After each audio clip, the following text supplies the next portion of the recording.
नमस्कार साथियों। तो चलिए आज के दैनिक जागरण में क्या खास खबरें हैं उन्हें हम लोग एक एक करके देख लेते हैं। और याद रखिए दैनिक जागरण का राष्ट्रीय संस्करण है, तो इसमें आप लोगों को महत्वपूर्ण खबरें ही देखने को मिलेंगी। एक देश एक चुनाव को मोदी कैबिनेट की मंजूरी। संसद के शीतकालीन सत्र में आएगा विधेयक और संविधान में होगा संशोधन। अगले कुछ महीनों के दौरान देश भर में लागू करने के उपायों पर होगी चर्चा। सत्ताधारी दल सहित 32 पार्टियां इसके पक्ष में हैं और 15 दल इसके विपक्ष में होंगे। एक साथ चुनाव करवाने के क्या फायदे होंगे, क्या लाभ होंगे? देश को बार बार चुनाव के भंवर में नहीं फंसना होगा। आप लोग देखते हैं कि हर साल कहीं ना कहीं आपके विधानसभा के चुनाव होते रहते हैं, तो वो सब एक साथ होने लगेंगे, विधानसभा के और लोकसभा के। विकास कार्यों की रफ्तार सुस्त नहीं पड़ेगी। अभी चुनाव के चलते नए कामकाज रुक जाते हैं। केंद्र और राज्यों के बीच कटुता की स्थिति नहीं बनेगी। अभी केंद्र में सत्ताधारी दल को राज्यों में होने वाले चुनाव के दौरान वहां के सत्ताधारी दल के कार्यों का खुला विरोध करना होता है। देश पर बार बार के चुनावों के कारण वित्तीय बोझ नहीं पड़ेगा। और ऐसा नहीं कि ये पहली बार हो रहा है, पहले भी होते रहे। 1951 से आप देखें 1967 तक 3 बार आपके बिल्कुल एक साथ चुनाव कराए गए। हालांकि 1968 और 69 में कुछ विधानसभाओं के समय से पहले भंग होने के कारण यह चक्र बाधित हुआ था और 1970 में लोकसभा को समय से पहले ही भंग कर दिया गया था। 1971 में नए चुनाव कराए गए थे। इंदिरा गांधी के समय की बात हो रही है, इसीलिए आप देखेंगे कि एक क्रम क्या हुआ था, बदल गया था। और एक राष्ट्र एक चुनाव के मुद्दे पर पक्ष हो या फिर विपक्ष, दोनों खेमों की कई दलों ने शादी हुई, चुप्पी भी शादी हुई है। देखते हैं आगे क्या होता है। और देखिए जो क्षेत्रीय दल हैं उनकी सबसे बड़ी चिंता यह है कि जब राष्ट्रीय चुनाव होते हैं, लोकसभा के चुनाव होते हैं, तो राष्ट्रीय मुद्दे हावी रहते हैं और वो क्षेत्रीय मुद्दे क्या रहते हैं, दबके रह जाते हैं। जैसे आप देखिए दिल्ली की बात कर लीजिए। आपने देखा है कि लोकसभा के चुनाव हुए थे तो सातों की सातों सीटें किसे, बीजेपी को मिली थी। और जब विधानसभा के चुनाव हुए थे तो आम आदमी पार्टी को एक तरफा बहुमत मिला था। तो इन सबकी चिंता है कि अगर एक साथ चुनाव हुए तो जो राष्ट्रीय पार्टी होगी और उस समय जो राष्ट्रीय मुद्दों पे चुनाव लड़ रही होगी उससे ज्यादा फायदा होगा। कुछ और कैबिनेट के अन्य फैसले रहे। किसानों के लिए खुला खजाना। केंद्रीय कैबिनेट ने किसानों के हितों में 2 बड़े फैसले लिए हैं। प्रधानमंत्री अन्नदाता आय संरक्षण अभियान पीएम आशा योजना को जारी रखा जाएगा। साथ ही रबी मौसम के लिए उर्वरकों पर सब्सिडी को भी मंजूर कर लिया गया है। और पीएम जनजातीय उन्नत ग्राम अभियान को मंजूरी। कैबिनेट ने प्रधानमंत्री जनजातीय उन्नत ग्राम अभियान को भी मंजूरी दी है। योजना पर कुल 79,156 करोड़ रुपए का खर्च आएगा और जिसमें केंद्र सरकार की हिस्सेदारी 56,333 करोड़ रुपए और राज्यों की हिस्सेदारी 22,823 करोड़ रुपए होगी। इसमें अंतरिक्ष में लगेगी बड़ी छलांग। 2028 तक स्थापित होगा पहला स्टेशन। 20,000 करोड़ रुपए से अधिक होंगे खर्च इस परियोजना पर। चंद्रयान 4 वीनस ऑर्बिटर मिशन व नए लॉन्चिंग व्हीकल को भी मंजूरी मिली है। अंतरिक्ष में स्थापित 2 स्टेशन। इंटरनेशनल स्पेस स्टेशन, यह अमेरिका, रूस सहित यूरोपीय देशों के सहयोग से पृथ्वी से 400 किलोमीटर की ऊंचाई पर स्थापित है। इसे 1998 में लॉन्च किया गया था और अंतरिक्ष में भेजा गया सबसे बड़ा ढांचा है। मौजूदा समय में यहाँ कई देशों के अंतरिक्ष यात्री मौजूद हैं। चीन का अंतरिक्ष स्टेशन पृथ्वी से आप देखते हैं 450 किलोमीटर की ऊंचाई पर अंतरिक्ष में स्थापित है। यह वर्ष 2022 में भेजा गया था और इसमें भी मौजूदा समय में अंतरिक्ष यात्री मौजूद हैं। और एक बात आप लोगों को बता दूं, हमारी अंतरिक्ष एजेंसी कौन है? Indian Space Research Organisation. इसकी स्थापना कब हुई थी? इसरो की 15 अगस्त 1969 में। बेंगलोर कर्नाटक में इसका हेडक्वार्टर देखने को मिलेगा। लेबनान की राजधानी है बेरूत। लेबनान में अब रेडियो सेट में विस्फोट, 14 मरे, 450 घायल हो चुके हैं। और आजीकर कांड टीवी फुटेज में दिखे और संदिग्ध। ये आप देखिए कोलकाता की बात हो रही, जो महिला डॉक्टर के साथ हैवानगी की गई है ना, और सीबीआई जांच कर रही। सीबीआई यानी कि सेंट्रल ब्यूरो ऑफ इन्वेस्टिगेशन की बात हो रही है। 1 अप्रैल 1963 में स्थापना हुई थी। नई दिल्ली में हेडक्वार्टर देखने को मिलेगा। ये आतंक के गढ़ में टूटे मतदान के रिकॉर्ड। जम्मू कश्मीर विधानसभा चुनाव में पहले चरण में दिखा भारी उत्साह। 60.79% पड़े वोट। देखिए जम्मू कश्मीर में आपके विधानसभा के चुनाव हो रहे हैं। 370-35 से हटने के बाद 2 भागों में बांट दिया गया था ना। और जम्मू कश्मीर केंद्र शासित प्रदेश है। दिल्ली की तरह यहाँ विधानसभा देखने को मिलेगी। इसकी अंतर्राष्ट्रीय सीमा पाकिस्तान से लगती है। राज्यों में लद्दाख, हिमाचल प्रदेश, पंजाब से लगती है। ये चुनाव करवाता कौन है? इलेक्शन कमीशन ऑफ इंडिया, भारतीय निर्वाचन आयोग। एक संवैधानिक संस्था है। संविधान के अनुच्छेद 324 के तहत चुनाव आयोग की स्थापना की बात की गई है। 25 जनवरी 1950 में स्थापना हुई थी। 25 जनवरी को आप लोग मतदाता दिवस मनाते हैं। नई दिल्ली में हेडक्वार्टर देखने को मिलेगा। सुकुमार सेन पहले मुख्य चुनाव आयुक्त थे। तो 25 जनवरी को मतदाता दिवस मनाते हैं। रेलवे नौकरी घोटाले में तेज प्रताप की संलिप्तता से इंकार नहीं, कोर्ट कह रहा है। ये आप देखते हैं कि जमीन के बदले रेलवे की बात हो रही है। लालू जो यादव है ना बिहार के, उन्हीं के परिवार की आप देखते हैं शामिल हो रही बातें। अतीसी 21 को ले सकते हैं दिल्ली सीएम पद की शपथ। अब देखिए अरविंद केजरीवाल ने इस्तीफा दे दिया ना, और दिल्ली की नई मुख्यमंत्री होंगी अतीसी। देखिए केंद्र शासित प्रदेश है दिल्ली। विधानसभा में 70 सीटें हैं, राज्यसभा में 3 सीटें हैं, लोकसभा में 7 सीटें हैं। यहाँ बच्चों को बर्थडे में गिफ्ट दें, एनपीएस वात्सल। वित्त मंत्री ने कहा कि अगर इस प्रकार की सुविधा पहले होती तो आज के सभी वरिष्ठ नागरिकों को पेंशन मिल रही होती। नवजात से लेकर 18 साल से कम उम्र के बच्चे जुड़ सकेंगे योजना से। स्कीम के पैसे इक्विटी और डेट फंड में लगाए जाएंगे। योजना की खास बातें देख लीजिए। तो पीएफआरडीए द्वारा विनियमित और प्रशासित बचत सह पेंशन योजना, 18 वर्ष तक की उम्र वाले सभी नागरिक इसके लिए होंगे पात्र। खाता खोलने के लिए सालाना मात्र 1000 रुपए का अंशदान, अधिकतम की कोई सीमा नहीं है। किसी भी बैंक, पोस्ट ऑफिस या फिर एनपीएस माध्यम से खुल सकेगा खाता। आवश्यक दस्तावेजों के रूप में नाबालिग की जन्मतिथि के प्रमाण पत्र, अभिभावक की केवाईसी के लिए आधार, ड्राइविंग लाइसेंस जैसे प्रमाण पत्र। खाता अभिभावक द्वारा संचालित होगा, लेकिन लाभार्थी सिर्फ नाबालिग होगा। अभिभावक पीएफआरडीए के साथ पंजीकृत पेंशन फंड में किसी एक को चुन सकते हैं। 18 वर्ष की उम्र प्राप्त करने पर सामान्य एनपीएस में स्थानांतरण की बात हो रही है। भारत ने सिंधु जल संधि की समीक्षा के लिए पाकिस्तान को भेजा नोटिस। कहा परिस्थितियों में मूलभूत बदलाव होने से समझौते की समीक्षा जरूरी है। नदियों के जल वितरण पर सहयोग के लिए 1960 में हुई थी यह संधि, ये भी याद रखिएगा। और समझौते के अनुच्छेद 3 के तहत 12(3) के तहत भेजा गया, ये आप देखेंगे। और 9 वर्षों तक चली बातचीत के बाद भारत और पाकिस्तान ने 19 सितंबर 1960 को इस संधि पर हस्ताक्षर किए थे। ये भी आप लोगों को याद रखना चाहिए। ये हमारा पड़ोसी है ना, गुजरात हो, राजस्थान, पंजाब, जम्मू कश्मीर, लद्दाख, 5 राज्यों की सीमा लगती है इससे। और इस संधि का मकसद दोनों देशों के बीच बहने वाली विभिन्न नदियों के जल वितरण का सहयोग और जानकारी का आदान प्रदान करना है। भारत ने इस नोटिस में परिस्थितियों में आए मूलभूत और अप्रत्याशित बदलाव का जिक्र किया है, जैसे जनसंख्या परिवर्तन हो गया और पर्यावरणीय मुद्दे हो गए, स्वच्छ ऊर्जा के विकास की जरूरत की बात हो गई है। ये आपकी राष्ट्रीय राजधानी से जुड़ी हुई खबरें हैं।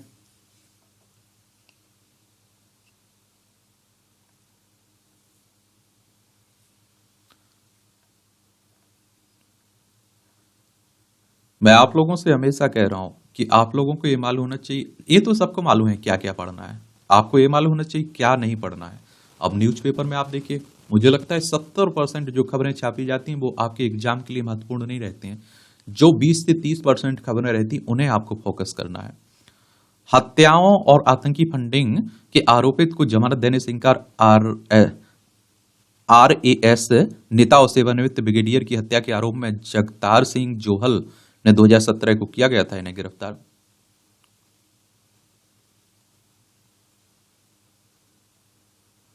एक गांधी समाधि की शोभा बढ़ाएगा डीडीए का आनंदिता प्रोजेक्ट।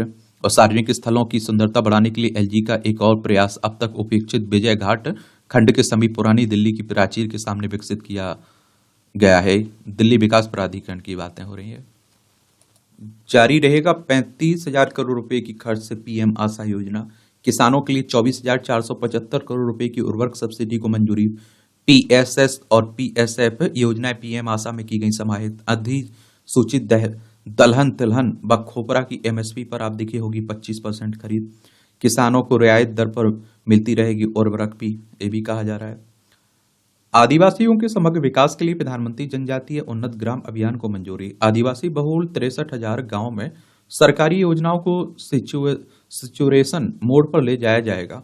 कुल आप देखिए 79,156 करोड़ का आएगा खर्च के, और इसमें केंद्र की होगी 56,333 करोड़ रुपए की हिस्सेदारी। भारत की सैन्य तैयारी अत्यंत उच्च स्तर की होनी चाहिए। सीडीएस जनरल चौहान बोले हर तरह की युद्धों का सामना करने को तैयार रहें। युद्ध में आर्टिफिशियल इंटेलिजेंस की भूमिका पर भी दिया जोर एआई की। और आप देखिए हमारे पड़ोसी पाकिस्तान जैसे हों, चाइना जैसे हों, तो हमें अपनी रक्षा पर ध्यान देना ही होता है। भारत को लेकर ईरान की टिप्पणी को इजरायली राजदूत ने बताया पाखंड। भारत म्यांमार की पूरी सीमा पर लगेगी बाढ़। मणिपुर, मिजोरम, नागालैंड व अरुणाचल प्रदेश से सटी है भारत म्यांमार की 1643 किलोमीटर की लंबी सीमा। मुंबई, चेन्नई, कोलकाता समेत 7 और हवाई अड्डों पर जल्द ही शुरू होगी तीव्र अव्रजन निकासी प्रक्रिया। साइबर अपराधों पर अंकुश के लिए होगा वन स्टॉप समन्वय पोर्टल। और अगर आपको देखना है म्यांमार, ये है बर्मा के नाम से जानते थे। अरुणाचल प्रदेश, नागालैंड, मणिपुर, मिजोरम 4 राज्यों की सीमा लगती है। पन्ना हाईकोर्ट ने बिहार सरकार पर लगाया 1 लाख का अर्थदंड। कॉलेज की भूमि पर प्रशासन द्वारा शराब नष्ट किए जाने के मामले में। एक बार बिहार को देख लीजिए। बिहार वैसे भी चर्चा में बना रहता है, कभी नीतीश कुमार के लिए तो कभी आप देखते हैं कि किसके लिए, कभी आप देखते हैं कि उसके लिए, पुल गिरने के लिए। पटना इसकी राजधानी, इसकी अंतर्राष्ट्रीय सीमा नेपाल से लगती है। राज्यों में उत्तर प्रदेश, झारखंड और पश्चिम बंगाल से लगती है।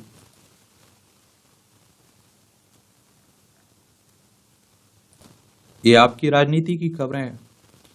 तो राजनीति के बारे में, उस राज्य के बारे में जहां चुनाव हो रहे हैं और जहां आप चुनाव आयोग के बारे में, रिजल्ट के बारे में, ये सब याद रखा करिएगा। अब आप देखिए जहां चुनाव हो रहे हैं तो वादे किए जाएंगे, नेताओं का उससे उसका उससे पार्टी में आना जाना लगा रहेगा, तो आपको परेशान नहीं होना है, ठीक है।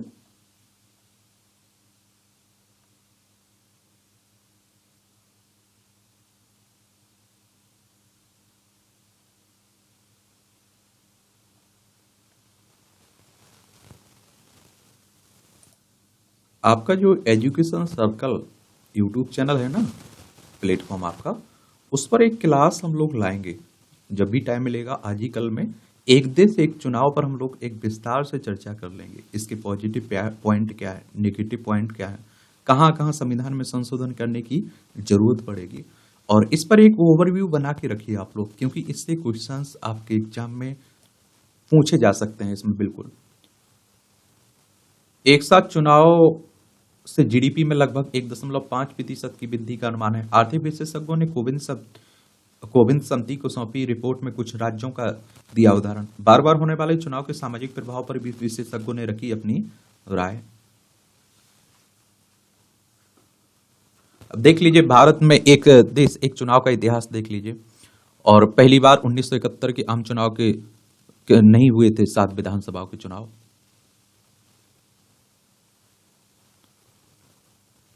और भारत के पहले 4 आम चुनाव 1951, 52, 1957, 1962, 1967 के दौरान मतदाताओं ने लोकसभा चुनाव के साथ अपने राज्यों की विधानसभाओं के लिए भी वोट डाले थे। बाद में नए राज्य बनने और कुछ राज्यों के पुनर्गठन के बाद यह प्रक्रिया बंद हो गई।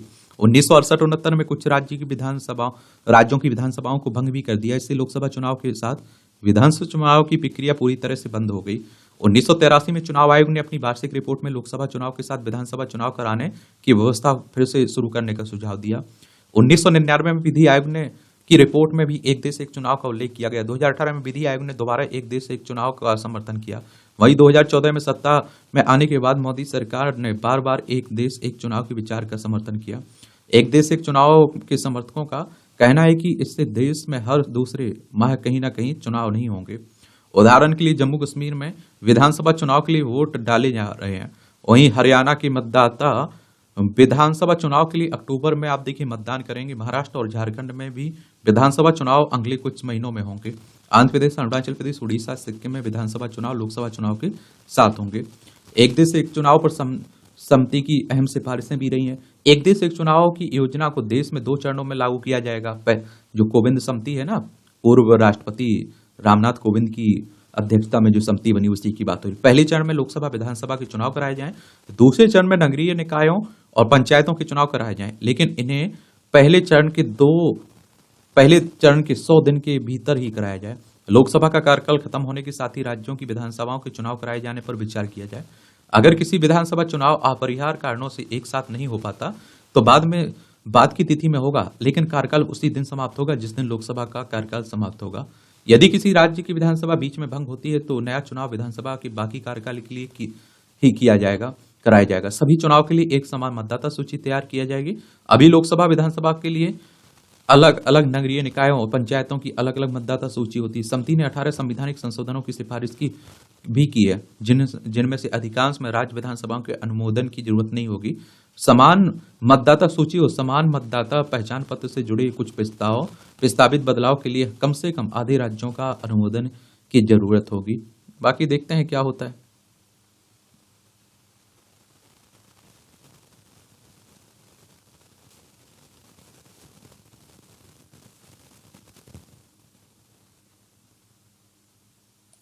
इस समय मानसून का मौसम चल रहा है, तो आप देख रहे हैं बाढ़ देखने को मिल रही है, कहीं कुछ देखने को मिल रही है। स्क्वाड्रन लीडर मोहिना सिंह बनी तेजस की पहली महिला पायलट। और आप देखते हैं कि 2016 में कमीशन की गई थी पहली 3 महिला पायलटों में मोहना सिंह भी शामिल थी।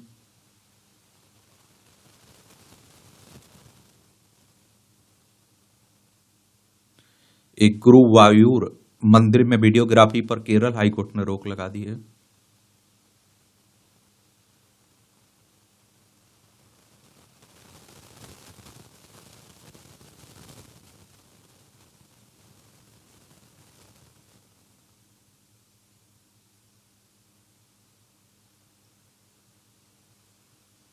राष्ट्रपति ने खरीदी चंदेरी व महेश्वर सिल्क की साड़ियां, यूपीआई से किया भुगतान। आप देखेंगे कि ये काफी चर्चित है ना, चंदेरी की साड़ी और महेश्वरी की सिल्क की साड़ियां। मध्य प्रदेश में ही आप देखेंगे, भोपाल इसकी राजधानी देखने को मिलेगी। 1 नवंबर 1956 में राज्य बनाया गया था। इसकी सीमा उत्तर प्रदेश, राजस्थान, गुजरात, महाराष्ट्र, छत्तीसगढ़ से लगती है। विधानसभा में 230 सीटें हैं, राज्यसभा में 11 सीटें हैं, लोकसभा में 29 सीटें हैं। डॉक्टर मोहन यादव यहाँ के चीफ मिनिस्टर हैं। 99 रुपये में होगी फिल्म की टिकट। राष्ट्रीय सिनेमा दिवस की तीसरा संस्करण 20 सितंबर को आयोजित होगा ना। गाय भैंसों की 7 पुश्तों का इतिहास बताएगी चिप। और भारत में विकसित जेनोमिक चिप बताएगी गाय भैंसों की आनुवांशिक स्थिति। 26 नवंबर को राष्ट्रीय दुग्ध दिवस के मौके पर चिप लॉन्च कर सकते हैं मोदी जी। कैसे काम करेगी ये चिप? तो गायों की देसी नस्ल जैसे गिर, कांकरेज, साहिवाल और ओंगोल का संरक्षण बड़ी चुनौती है। चिप के जरिए उन्हें उच्च आनुवांशिक देसी गुणों वाली वस्तुओं का चयन कम उम्र में ही कर लिया जाएगा। ब्लेड का ड्रॉप चिप पर डालते ही तुरंत पता चल जाएगा कि बछड़े की कौन सी नस्ल है। ब्लड स्पॉट में कुछ ज्ञात जीन के साथ कई अज्ञात जीन भी दिख सकते हैं। मत्स्य पालन, पशुपालन, डेयरी मंत्री राजीव रंजन और लल्लन सिंह के मुताबिक आमतौर पर 7 पीढ़ियों के बाद नस्ल में बड़ा बदलाव आ जाता है। यह पता चलने पर ही बछिया या बछड़े का स्वदेशी मूल कितना बचा है। और आप देखते हैं कि इसका इस्तेमाल उसी के अनुरूप किया जाएगा। बच्चे बड़े हो जाएंगे तो श्रेष्ठ गुणवत्ता के सांड के सीमेन का उत्तम नस्ल की गाय में फर्टाइल करने पर सर्वोत्तम नस्ल की स्वस्थ बछिया पैदा होंगे, जिससे अधिक मात्रा में दूध A2 लिया जाएगा। यह संकर नस्ल की गायों की तुलना में महंगा भी होगा और जिससे किसानों की आमदनी में वृद्धि होगी। चिप के आंकड़ों के विश्लेषण से गायों और भैंसों पर दवाओं का असर और बीमारियों का भी पता लग सकेगा, जिससे स्वास्थ्य को बेहतर बनाए रखने में मदद मिलेगी। इसमें गणेश उत्सव के दौरान लाउड स्पीकर बजाना हानिकारक है तो ईद पर भी गलत है, बॉम्बे हाई कोर्ट कह रहा है। यह मैं आप लोगों से कह रहा हूं ना, महिलाओं के साथ, लड़कियों के साथ इस तरह की हैवानियत होती रहेगी और आप देखते हैं कि देश पर कलंक लगा रहेगा, समाज पर कलंक लगा रहेगा। उत्तर प्रदेश में 2 बच्चियों से दुष्कर्म, पंचायत के माध्यम से मामला दबाने की कोशिश की गई। ये शाहजहांपुर का मामला है। अब मैं आप लोगों से कहता हूं ना कि जो FIR होती हैं बहुत ना के बराबर होती हैं। बहुत सारे ऐसे मामले होते हैं जो पारिवारिक संबंध, आप देखते हैं कि परिवार में किसी ने कुछ कर दिया और फिर आप देखते हैं उसे दबा दिया जाता है। बदनामी का डर रहेगा, ऐसा रहेगा, परिवार वाले ही दबा देते हैं और उस समय बच्चियों का वो भी साथ नहीं देते हैं। ऐसे कई मामले आप लोगों ने देखे होंगे, सुने होंगे।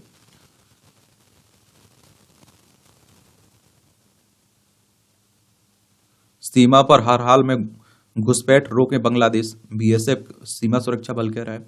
यहाँ बड़ी अशांति फैली हुई है ना बांग्लादेश में। पश्चिम बंगाल, असम, मेघालय, त्रिपुरा, मिजोरम 5 राज्यों की सीमा लगती है। वैवाहिक दुष्कर्म के मामलों में पुरुषों को छूट पर विचार करेगा सुप्रीम कोर्ट। भारतीय न्याय संहिता में बालिग पत्नी से शारीरिक संबंध बनाना दुष्कर्म नहीं है। याचिकाकर्ता की वकील ने याचिकाओं पर तत्काल सुनवाई की जरूरत बताई।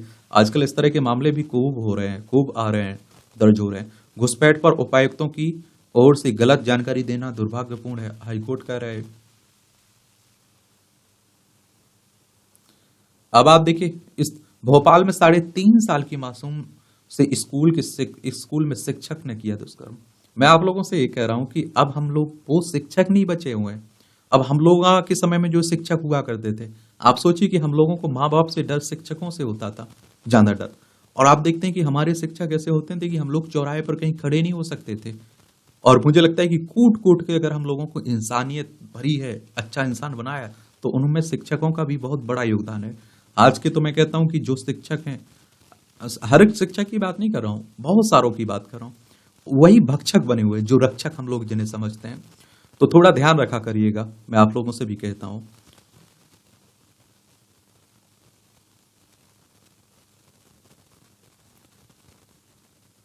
ये आप देखते हैं कि पीएमएलए फैसले पर पुनर्विचार याचिका पर सुनवाई टाली गई सुप्रीम कोर्ट ने। ध्वनि प्रदूषण व लीजर बीम सीमित करने की याचिका सुप्रीम कोर्ट ने खारिज की है। सुप्रीम कोर्ट हमारी सर्वोच्च अदालत है। संविधान के अनुच्छेद 124 के तहत इसकी स्थापना की बात की गई है। 28 जनवरी 1950 में स्थापना हुई थी। सत्तू संपत्ति पर अवैध निर्माण ध्वस्त करे बंगाल सरकार, सुप्रीम कोर्ट कह रहा है।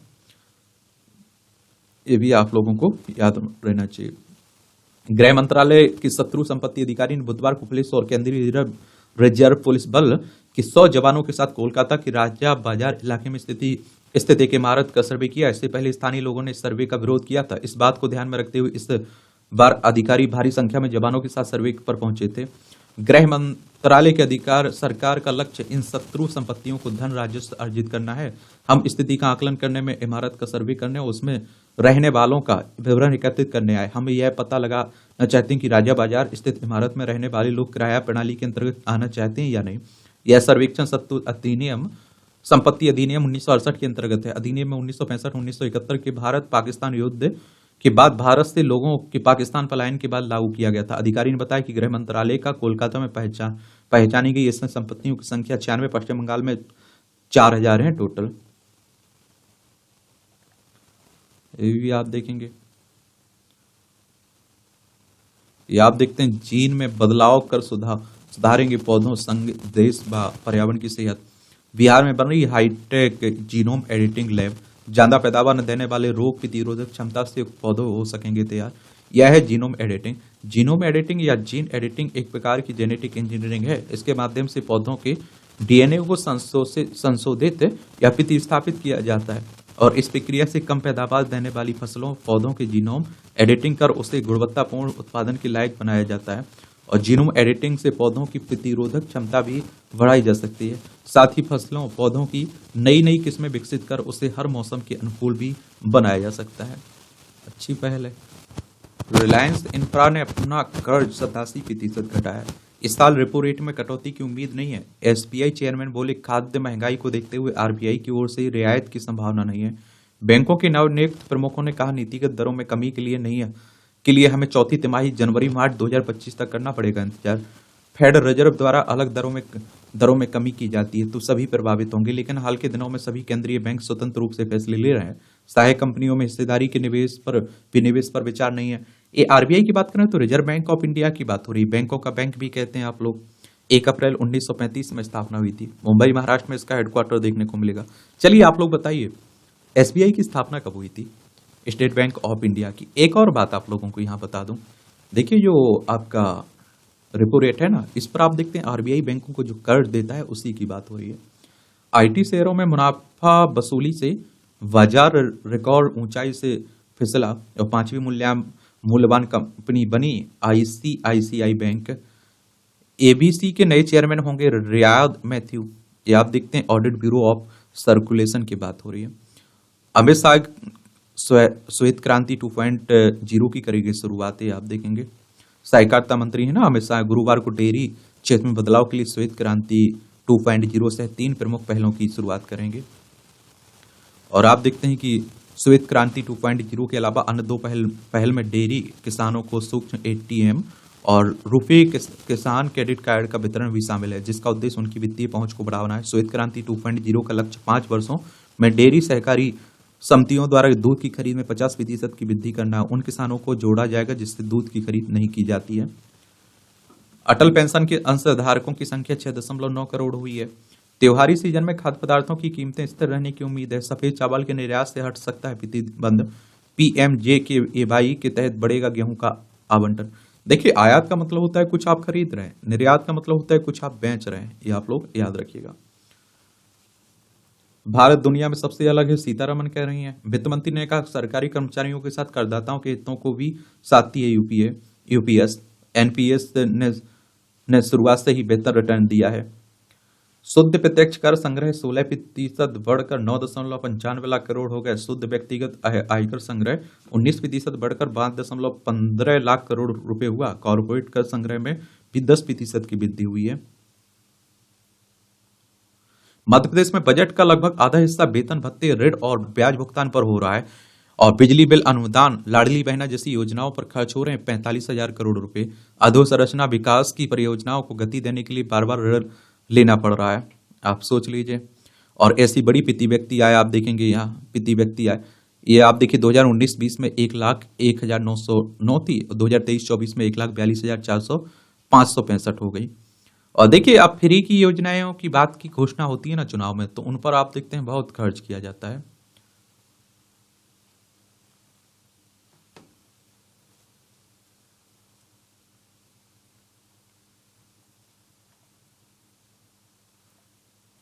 इस साल का जून अगस्त 1970 के बाद दूसरा सबसे गर्म मौसम है। देश की 1/3 आबादी ने 7 दिन खतरनाक गर्मी का सामना किया है। उपभोक्ता ने 14 साल में जीती कानूनी लड़ाई। आप समझ सकते हैं कि कितना लंबी प्रक्रिया। हल्द्वानी के उपभोक्ता 14 साल की लंबी कानूनी लड़ाई के बाद जिला उपभोक्ता आयोग ने न्याय मिला है। जिला उपभोक्ता आयोग ने नेशनल इंश्योरेंस कंपनी को अनुचित व्यवहार के लिए 50,000 रुपये बतौर अर्थदंड, मानसिक वेदना, आर्थिक क्षति पर 50,000 रुपये बाद व्यय के 20,000 रुपये देने का आदेश दिया है।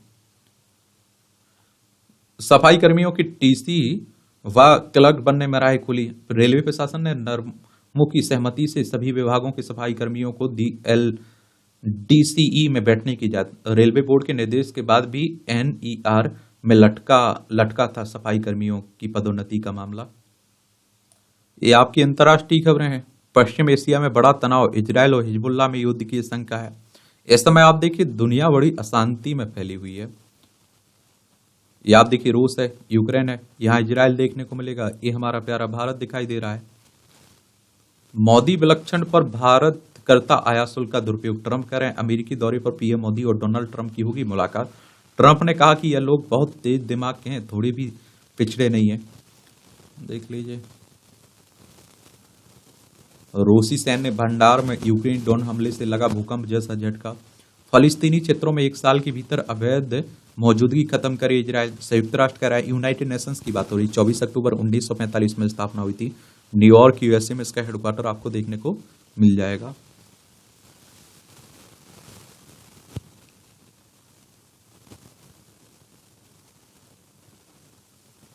भारत मुस्लिम महिला ने यूएनएचआरसी में किया सीए का समर्थन।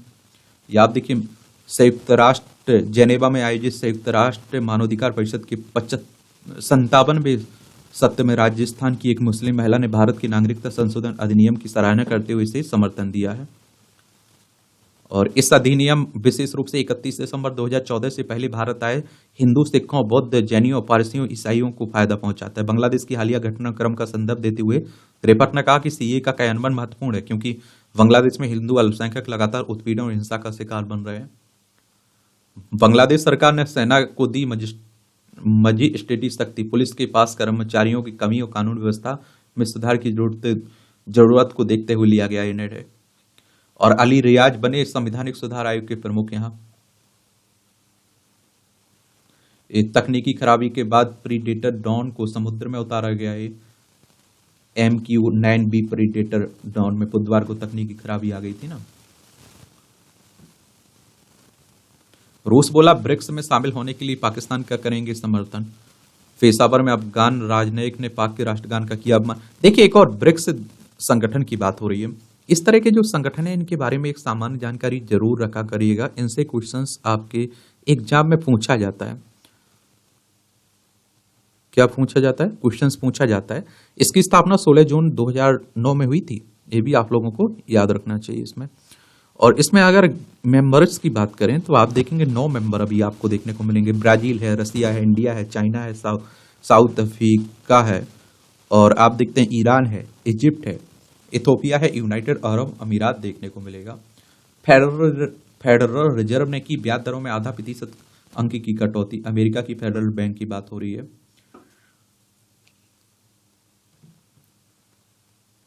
ये 2.75 से 3.00 के दायरे में समाप्त ही की जाएगी।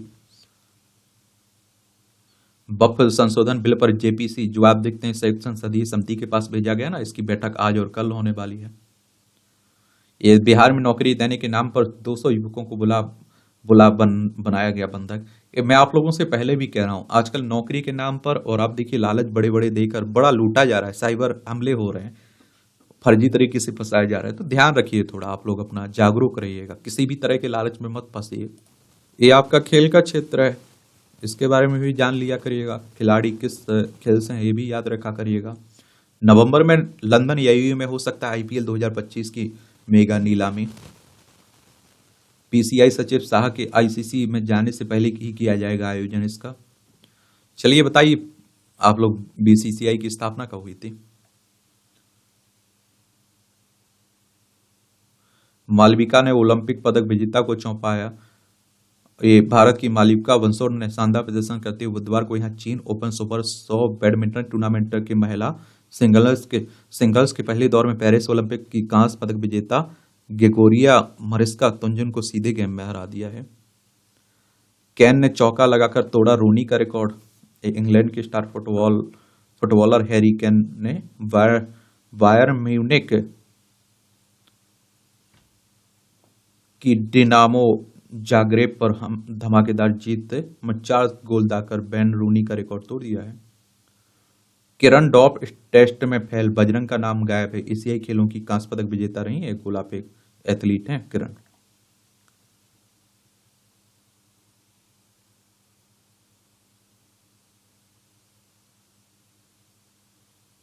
इस मोदी जी ने सूर्य घर योजना के लाभार्थियों से मुलाकात का अनुभव साझा किया। ये आप देखिए, प्लेटें, सोलर प्लेटें लगाने के लिए योजना लाई थी ना, और इस योजना को मंजूरी मिली थी 29 फरवरी 2024 को, आवासीय घरों को बिजली उत्पन्न करने के लिए सशक्त बनाने की खातिर।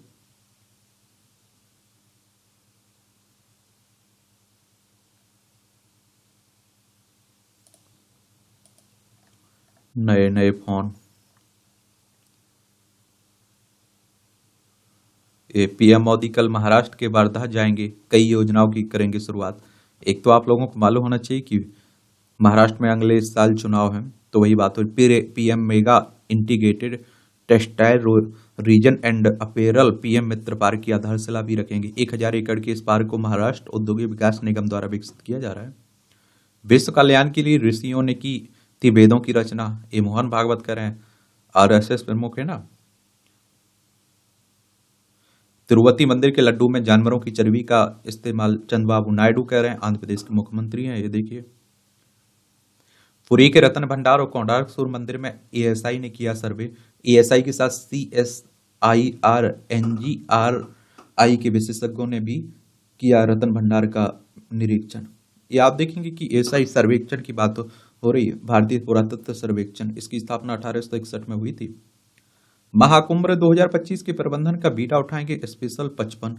उत्तर प्रदेश सरकार ने MNNIT को सौंपी 55 कुंभ फेलो के चयन की जिम्मेदारी। मेला अधिकारियों के साथ डिजाइनिंग, स्ट्रक्चर, मैपिंग और प्रबंधन करेंगे ये फेलो।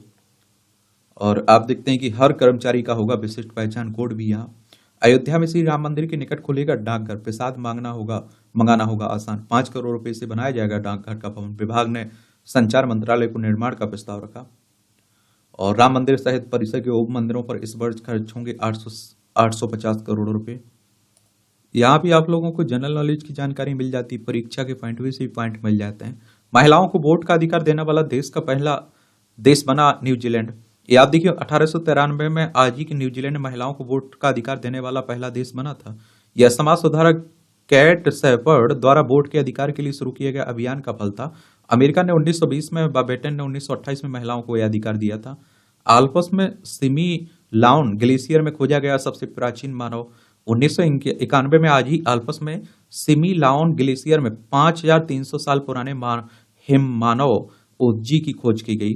और बर्फ के से ढके होने के कारण ओत्जी का शरीर संरक्षित था और इसे अब तक पाया गया कि सबसे प्राचीन मानव माना जाता है। उसके शरीर से प्राचीन से जीवन शैली से जुड़ी कई जानकारियां मिली हैं। श्रीपाद ने वेदों का हिंदी में अनुवाद कर किया था प्रचार। पंडित श्रीपाद दामोदर सातवालिकर का जन्म 1867 में आज ही के दिन महाराष्ट्र में हुआ था। चित्रकार के रूप में कैरियर शुरू किया और इसके साथ ही संस्कृत ग्रंथों के अध्ययन करने लगे। बाद में आर्य समाज के संपर्क में आकर वेदांत चर्चाओं में भाग लेने लगे।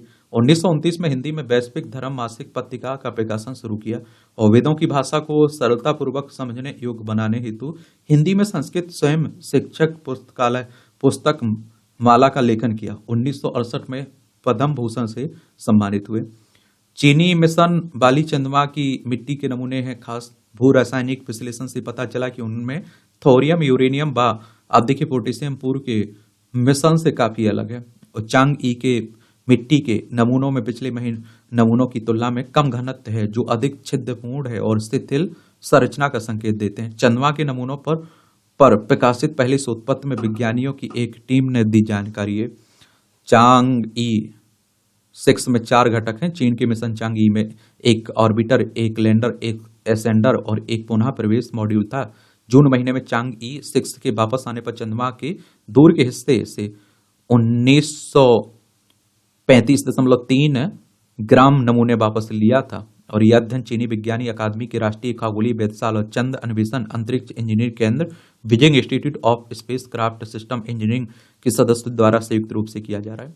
और इस साल जुलाई में चीन के चांग ई 5 मिशन द्वारा 2020 में लाए गए चंद्रमा की मिट्टी के नमूनों का अध्ययन करने वाले चीनी विज्ञानियों ने चंद्रमा की मिट्टी में पानी के अणु पाए थे। चीनी विज्ञानी अकादमी के अनुसार 2020 में चीन के चांग ई 5 मिशन द्वारा लाए गए चंद्रमा की मिट्टी के नमूनों के आधार पर चीनी विज्ञानियों ने आणविक पानी से समृद्ध एक हाइड्रेट खनिज पाया था। 2009 में भारत के चंद्रयान एक अंतरिक्ष यान ने चंद्रमा के सूर्य प्रकाश वाली क्षेत्रों में ऑक्सीजन और हाइड्रोजन अणुओं के रूप में हाइड्रेटेड खनिजों के संकेतों का पता लगाया था। अपने उपकरणों के समूह में यह नासा के मून मिनरलॉजी मैपर M3 को ले गया, जो एक इमेजिंग स्पेक्ट्रोमीटर है। इसमें चंद्रमा पर खनिजों पर में बनी बंद पानी की खोज की पुष्टि करने में मदद करेगा। नासा देखिए अमेरिकी अंतरिक्ष एजेंसी है। वॉशिंगटन DC में इसका हेडक्वार्टर देखने को मिल जाएगा आप लोगों को। इसके बारे में भी याद रखा करिएगा। इसकी स्थापना 29 जुलाई 1900 कब हुई थी? 29 जुलाई 1900 बताइए। 1958। 29 जुलाई 1958। कामकाजी रोबोट। जापान की राजधानी टोक्यो में बुधवार को रोबोट टेक्नोलॉजी प्रदर्शनी में प्रदर्शित एक विशालकाय रोबोट, जो इसे West Japan Railway Company man machine synergy effectors तथा निप्पन सिग्नल ने संयुक्त रूप से विकसित किया। यह रेलवे के ओवरहेड इलेक्ट्रिक तारों की मरम्मत रखरखाव जैसी कार्य करेगा, जो कि मनुष्य के लिए उच्च जोखिम वाला कार्य माना जाता है। इसके साथ ही यह रेलवे के रखरखाव के दौरान वर्करों के लिए चोट के जोखिम को कम करने में सहायक होगा। प्रतिदिन 3 कप कॉफी से आधा हो सकता है हृदय रोग का खतरा। अनुसंधान कह रहा है आंत के ट्यूमर से बचने के लिए प्रोटीन युक्त भोजन के फायदेमंद है। फ्रंटियर्स इन इम्यूनोलॉजी में प्रकाशित किया गया नया अध्ययन। 2 गिलहरियों की वजह से रद्द करनी पड़ी ट्रेन। देख लीजिए, काफी कोशिशों के बाद भी ट्रेन नहीं उतरी गिलहरियां। लंदन की बात है। बुकर पुरस्कार की अंतिम सूची में महिलाओं का वर्चस्व। Percival Everett, Samantha Harvey, Rachel Kushner, Anne Michaels और एल वान डेर वुडेन और चार्लोट बोर्ड इसमें शामिल है। बुकर पुरस्कार 2024 की घोषणा 12 नवंबर को लंदन के ओल्ड विलिंग्स गेट में भव्य समारोह में होगी। विजेताओं को 50,000 पाउंड और आइरिश ट्रॉफी मिलेगी, जबकि अन्य चयनित सर्वश्रेष्ठ खिलाड़ियों को पुरस्कार स्वरूप 2500 पाउंड मिलेंगे। इसमें चलिए, ये मूवियों से जुड़ी खबरें हैं। पढ़ना हो तो पढ़ सकते हैं, छोड़ना हो तो छोड़ सकते हैं। और इस तरह से आप देखेंगे कि आज के न्यूज़पेपर की जो करंट की खबरें हैं, करंट अफेयर्स आप लोग कह देते हैं, उनकी कहानी कवर होती है। आप लोग पढ़ते रहिए, एंजॉय करते रहिए। आपका कोई मेरे लिए सवाल हो, खासकर सुझाव हो, तो आप लोग जरूर बता सकते हैं। ठीक है, ईमानदारी से तैयारी करिए, अपना 100% दीजिए। और 100% ईमानदारी से देंगे तो मैं कह रहा हूँ 100% ईमानदारी का रिजल्ट भी आएगा आपका। धन्यवाद।